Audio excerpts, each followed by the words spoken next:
আগামী ১৬ ডিসেম্বর থেকে সারা দেশে ন্যাশনাল ইকুইপমেন্ট আইডেন্টিটি রেজিস্টার বা এনইআইআর সিস্টেম কার্যকর হতে যাচ্ছে।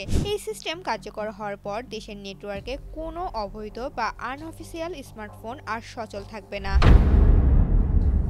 বাংলাদেশ টেলিযোগাযোগ নিয়ন্ত্রণ কমিশন বিটিআরসি এর এক বার্তায় এই তথ্য জানিয়েছে।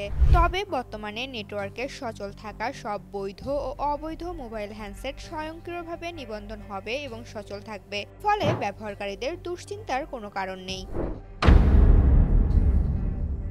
ভবিষ্যতে মোবাইল হ্যান্ডসেট কেনার আগে সেটির বৈধতা যাচাই করা জরুরি। এর জন্য গ্রাহকদের ফোনে *#06# ডায়াল করে 15 সংখ্যার IMEI নাম্বার সংগ্রহ করতে হবে। এরপর KYD IMEI নাম্বার লিখে 16002 নাম্বারে পাঠালেই ফিরতি বার্তায় ফোনের বৈধতা সম্পর্কে জানা যাবে।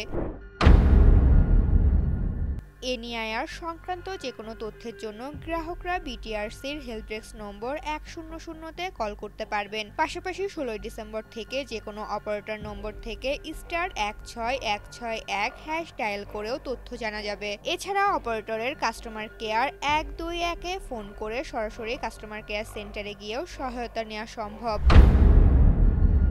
বিটিআরসি অবৈধ হ্যান্ডসেট ব্যবহার রোধ ও নিরাপদ টেলিযোগাযোগ সেবা নিশ্চিত করতে এই পদক্ষেপ নিচ্ছে। বিস্তারিত তথ্যের জন্য গ্রাহকদের বিটিআরসির ওয়েবসাইট ভিজিট করার পরামর্শ দেওয়া হয়েছে। ঋতুপর্ণা, জনকণ্ঠ।